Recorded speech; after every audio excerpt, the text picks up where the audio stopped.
जय जगन्नाथ नमस्कार।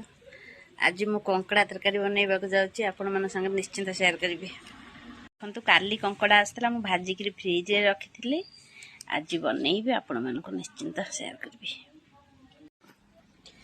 प्रथम तेल पकेइबा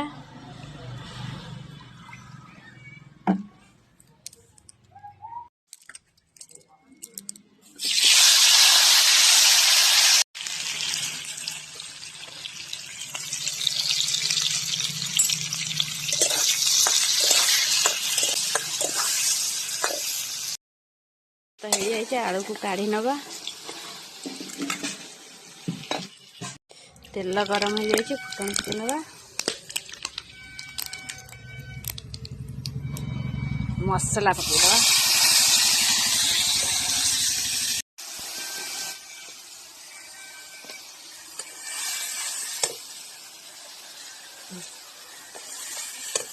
मसला के सुंदर हो जाए कंकड़ा पकई नवा।